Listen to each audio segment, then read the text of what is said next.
Senhor, tenhais por bem ensinar-me o caminho por onde tenho de seguir, a fim de vos servir e ser para sempre vosso escravo. São João de Deus. Em sua primeira carta aos Coríntios, o apóstolo assinala ser a linguagem da cruz de Cristo loucura para os que se perdem. Pois o homem natural não aceita as coisas do Espírito de Deus, sendo para ele desatinos. Ora, muitas vezes, em sua sabedoria divina, o Espírito Santo Paráclito pede tomar atitudes apresentadas aos olhos humanos como desvarios, exigindo uma submissão a Deus sem reservas e um completo esquecimento de si mesmo. Bem exprime esta realidade a piedosa súplica feita, em uma conhecida consagração ao Espírito Santo. Que meu amor a Jesus seja perfeitíssimo, até chegar à completa alienação de mim mesmo, aquela celestial loucura que faz perder o senso humano de todas as coisas, para seguir as luzes da fé e os impulsos da graça. Foi justamente essa generosidade de alma, limítrofe ao desconcertante, pedida pela providência a um jovem português chamado João Cidade. Após uma vida cheia de aventuras, sempre à busca de um ideal, encontrou Jesus nos mais necessitados e, com o coração apaixonado por Cristo, fez-se de louco pelos enfermos, pobres e desvalidos. De sua infância muito pouco se conhece. Nasceu no Alentejo, na vila de Montemoro Novo, em 8 de março de 1495, filho único de André Cidade e Teresa Duarte. Nesse lar modesto e profundamente piedoso, auriu duas coisas que marcaram sua vida: uma profunda devoção à Mãe de Deus e a liberal hospitalidade concedida com frequência aos peregrinos. Certo dia de 1503, o menino, com apenas 8 anos de idade, fugiu do lar, deixando consternados os pais, que nunca mais tiveram notícias dele. Não há nos relatos de sua vida explicação para tão inusitada atitude. Sabe-se apenas haver sido ele caridosamente acolhido em Oropesa, Espanha, por Francisco Cide, chefe dos pastores do conde de Oropesa, que o tratou como a um filho. Na calma função de pastor, João atingiu a idade adulta. O efeito das longas jornadas passadas na contemplação das belezas naturais haveria de se refletir em sua fisionomia. 2 olhos escuros e penetrantes revelavam o profundo pensamento de uma alma manifestamente religiosa, acostumada a meditar nas maravilhas de Deus e deixar-se tomar por inteiro por elas. Dir-se-ia haver em seu espírito uma mistura de teólogo e místico. Ao mesmo tempo raciocinava e via. De tal forma, João Cidade era estimado na casa de Francisco Cide, que este ofereceu-lhe a filha em casamento. João recusou a vantajosa proposta e alistou-se, em 1522, nas tropas espanholas enviadas para defender Fuenterrabía. Sentia em si o desejo de grandes horizontes. Almejava heróicas aventuras com as quais satisfizesse o ardor do seu coração idealista. De regresso, passou mais alguns anos em Oropesa, mas já não era o pastor inexperiente de outrora. Havia se deparado nas estradas com numerosos doentes, pobres e estropiados, sucumbindo por falta de quem deles cuidasse. Condoído dessas desgraças, não conseguia continuar na monotonia da existência pastoril. Entretanto, não via ainda com clareza o rumo de sua vida e acabou alistando-se em 1526 para a nova campanha militar, desta vez contra as forças otomanas que assediavam Viena. Vencendo, a Europa ficou livre da ameaça turca e os voluntários foram licenciados. João Cidade resolveu então se dirigir a Portugal a fim de rever os pais, depois de mais de 20 anos de ausência. Porém, ao chegar em sua cidade natal, encontrou apenas um velho tio. A mãe falecera pouco depois de sua saída de casa, tomada de desgosto pelo desaparecimento do filho, e o pai ingressara num convento franciscano, onde também não tardou a extinguir-se. Isso causou-lhe um enorme sentimento de culpa na alma. Vendo rompidos os últimos elos com o passado, sua alma idealista e afoita levou-o a optar novamente pela vida castrense. Partiu para Gibraltar e de lá embarcou para Ceuta. Contudo, a estadia na África foi breve. As circunstâncias da região e do próprio exército tornavam extremamente penosa a perseverança na fé. Aconselhado por um sacerdote franciscano, logo retornou à Espanha. De novo em Gibraltar, João Cidade suplicava a Deus que desse um rumo à sua vida errante. Senhor, Tenhais por bem ensinar-me o caminho por onde tenho de seguir, a fim de vos servir e ser para sempre vosso escravo. Rogava ajoelhado diante de Jesus crucificado. Era o ano de 1535. João atingira 40 anos de idade, sem conhecer ainda a vontade divina a seu respeito. Após fazer diversos trabalhos avulsos, tornara-se livreiro ambulante. Conta-se que certo dia, ao cruzar uma região desabitada, viu um menino solitário, descalço, machucando seus pezinhos nas pedras do caminho. Quis oferecer-lhe os próprios sapatos, mas estes ficaram enormes. Carregou-o então às costas por um longo percurso e, ao chegar numa fonte, depôs o pequeno à sombra de uma árvore e foi buscar água. Ao retornar, o encontrou resplandecente, tendo na mão direita uma romã, granada em espanhol, aberta sobre a qual reluzia uma cruz. Estendendo-lhe a fruta, exclamou: João de Deus, granada será tua cruz. Dizendo isso, o menino desapareceu. João Cidade viu nessas palavras a resposta às suas orações. A vontade de Deus conduziu-o à cidade de Granada. Alguns meses havia ele passado na tranquila atividade de livreiro, quando na festa de São Sebastião, em 20 de janeiro de 1537, foi assistir à missa celebrada por São João de Ávila, o apóstolo da Andaluzia. No sermão, o famoso pregador discorreu ardorosamente sobre a penitência, o heroísmo do martírio, a entrega total a Deus e a imolação do próprio corpo para proclamar a verdade de Cristo. Essas santas palavras penetraram a fundo na alma de João Cidade. Compreendeu como tinham sido vazios de boas obras os seus 40 anos de vida e, terminada a Eucaristia, pedia perdão por seus pecados em altos brados, golpeando-se e rasgando as próprias vestes, em sinal de arrependimento. Alguém o conduziu ao santo pregador, com o qual se confessou, expondo-lhe a situação de sua alma. Discernindo no penitente os sinais de uma grande vocação, o padre Ávila o tomou por filho espiritual, dizendo-lhe: Animai-vos muito em nosso Senhor Jesus Cristo e confiai na sua misericórdia, pois ele levará a bom termo esta obra que começou. Sede fiel e constante naquilo que começastes. Saindo dali confortado, começou a penitenciar-se publicamente. Foram vários dias nos quais tomou atitudes tão estranhas para aquela gente de Granada que o insultavam, agrediam e desprezavam como a um louco. Ele sentia nessas manifestações de repúdio muita consolação, lembrando os sofrimentos de Jesus na paixão. Desfez-se de todos os seus livros, móveis e até de seu vestuário, e ficava em praça pública gritando, macerando-se, osculando o chão cheio de lama e pedindo perdão por seus pecados, fazendo-se louco pela loucura da cruz.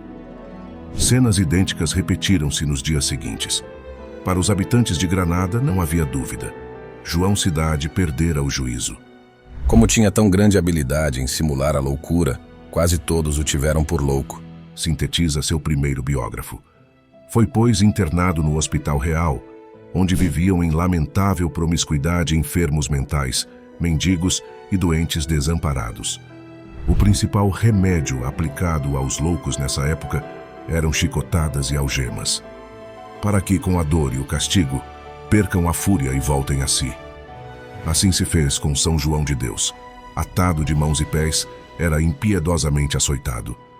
O santo sofria tudo com resignação e mesmo com alegria, por amor a Cristo flagelado. Quando, porém, presenciava idênticas brutalidades contra os outros doentes, protestava de modo veemente, invectivando os enfermeiros com indignação. Em represália, estes lhe redobravam os castigos. Depois de alguns dias, julgou chegada a hora de sair de tal situação e passou a dar mostras de estar tranquilo e senhor de si. Pouco a pouco, todos começam a descobrir no penitente voluntário uma claridade interior que em nada se parece com a negra loucura que lhe atribuíam. Libertaram-no então das algemas e o deixaram circular livremente pelo prédio, onde cuidava dos enfermos com carinho e bondade e se incumbia das mais árduas tarefas. Em seu coração havia nascido com força um anelo. Jesus Cristo me conceda tempo e me dê a graça de ter um hospital, onde possa recolher os pobres desamparados e faltos de juízo e servi-los como desejo. Refletindo sobre como fazia falta na igreja uma congregação dedicada especialmente ao cuidado dos enfermos, João Cidade decidiu tomar a iniciativa. conseguiu facilmente autorização para sair do Hospital Real, onde não só já era considerado curado, mas visto com admiração. Em seguida, a conselho do padre Ávila, partiu em peregrinação ao Santuário Mariano de Guadalupe, na Extremadura, desejoso de pedir a proteção de Maria Santíssima para sua grande missão. Percorreu, a pé e descalço, os 400 quilômetros de caminho. Ali chegou tão andrajoso que o sacristão, desconfiando tratar-se de um ladrão à espera de oportunidade para roubar alguma joia da imagem sagrada, decidiu expulsá-lo a pontapés do recinto. Ao dar, porém, o primeiro golpe, ficou com a perna paralisada e sem vida. Condoído de sua aflição, o santo rezou com ele a Nossa Senhora, alcançando-lhe no mesmo instante a cura. Depois de passar algumas semanas em recolhimento, encetou a viagem de volta a Granada, aonde chegou a fins de 1539. A falta de melhor recurso, começou por juntar e vender feixes de lenha. Com o dinheiro assim obtido, oferecia alimento e agasalho aos necessitados que vagavam à noite pelas ruas da cidade. Embora tudo fizesse para passar despercebido, atraiu a admiração de numerosas pessoas, as quais deram-lhe generosos donativos. Conseguiu, assim, alugar uma pequena casa, na qual instalou seu primeiro hospital, 46 leitos de velhas esteiras, guarnecidos de surrados cobertores. Para lá levou os enfermos e desamparados que encontrou. Durante o dia cuidava deles e vendia feixes de lenha. À noite percorria a cidade pedindo esmolas. O número de carentes, porém, aumentava em proporção maior que a dos recursos. Agravou-se a situação quando um incêndio destruiu o Hospital Real. Para compensar tal perda, os olhos se voltaram para São João de Deus. O arcebispo de Granada abriu com um vultoso donativo uma subscrição, à qual aderiram outras numerosas personalidades, possibilitando-lhe comprar um antigo convento carmelita, onde instalou seu novo hospital, com 200 leitos e um grande albergue noturno. Por essa ocasião, juntaram-se ao santo seus 2 primeiros discípulos, Antônio Martim e Pedro Velasco, antigos inimigos reconciliados e convertidos por ele. Sem dar-se conta, começara já a fundação de uma ordem religiosa. Certo dia foi visitar o presidente da Real Chancelaria de Granada, Dom Sebastião Ramírez de Fuenleal, arcebispo de Tui. Este perguntou-lhe como se chamava. João Cidade, mas o nome que mereço é João Pecador. De fato, era assim como costumava designar-se. Quis saber então o arcebispo qual nome lhe dera aquele menino resplendente de luz que o enviara a Granada. Chamou-me João de Deus. Pois seja este o teu nome. Concluiu o prelado, dando-lhe para usar um traje apropriado. Um hábito composto de 3 peças, blusão, calça e capa, em honra da Santíssima Trindade. João de Deus recorria incessantemente aos ricos e aos fidalgos, e recebia avultadas somas, as quais, porém, eram insuficientes para as despesas já avolumadas. Sua caridade o levava a acumular dívidas. Como saudá-las?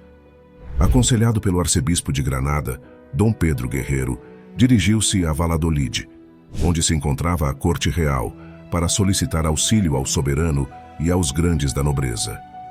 Empreendeu a viagem de quase 1.400 quilômetros, ida e volta, uma vez mais a pé. Retornou meses depois, com os recursos imprescindíveis, mas depauperado e enfermo. Apesar de sua relutância em abandonar os pobres e enfermos, deixou o hospital nas mãos de Antônio Martim, recomendou a seus filhos espirituais a prática da humildade e o amor aos pobres, e deixou-se trasladar para a mansão dos Pisa Osório, em obediência à determinação do arcebispo. Ali assistiu à sua última missa, celebrada pelo próprio Dom Pedro, e recebeu os últimos sacramentos. O arcebispo prometeu-lhe também saldar as dívidas restantes e cuidar da continuidade de sua obra. Ao anoitecer, depois de ouvir a leitura da paixão de nosso Senhor Jesus Cristo, pediu para deixarem-no inteiramente só. Seus anfitriões respeitaram esse desejo, mantendo, porém, a porta semicerrada. Ouviram-no durante toda a noite sussurrar orações. Nos primeiros albores de 8 de março de 1550, quando completava 55 anos de idade, levantou-se do leito, pôs-se de joelhos, abraçou um crucifixo e pronunciou com voz forte suas derradeiras palavras. Jesus, Jesus, nas tuas mãos me encomendo. E assim faleceu, permanecendo seu corpo inerte e genuflexo, enquanto um suave perfume inundava a habitação. A semente plantada por São João de Deus logo germinou e frutificou. Em 1586, São Pio V erigia a Ordem dos Irmãos Hospitaleiros de São João de Deus, cujos membros continuaram a maravilhosa obra de caridade cristã do fundador, nos 4 cantos do mundo. Hoje, muitos dos mais de 200 hospitais da Ordem, que atendem centenas de milhares de enfermos, são considerados modelo no seu gênero, inclusive do ponto de vista médico. O exemplo de João Pecador, proclamado por Leão XIII, patrono dos enfermos e hospitais, juntamente com São Camilo de Leles, continua mais vivo do que nunca em nossos dias, pois no seu heróico testemunho brilharam valores humanos e cristãos que ainda hoje se revestem de uma importância fundamental. Nesses valores está o caminho de superação de muitas crises atuais provocadas por egoísmos e concepções de vida fechadas nos estreitos e falsos limites de prazer material. Se você sentiu o chamado da fé e deseja continuar a esta maravilhosa jornada conosco, inscreva-se no nosso canal, dê aquele amém com o seu like e compartilhe nossos vídeos com seus irmãos e irmãs. Juntos, vamos aumentar e fortalecer nossa comunidade católica online. Que Deus abençoe.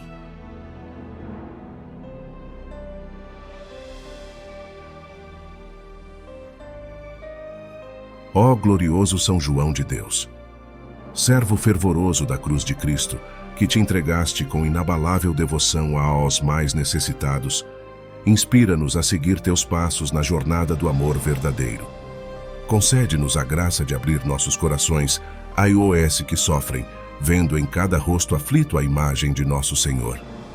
Que possamos, como tu, transformar nossa vida numa constante oferta de amor e serviço, ultrapassando os limites do conforto e da conveniência, em prol do bem maior. Ensina-nos a sermos generosos sem medida, a oferecer nossa assistência e consolo a AOS enfermos, pobres e abandonados, iluminando seus caminhos com a luz de Cristo.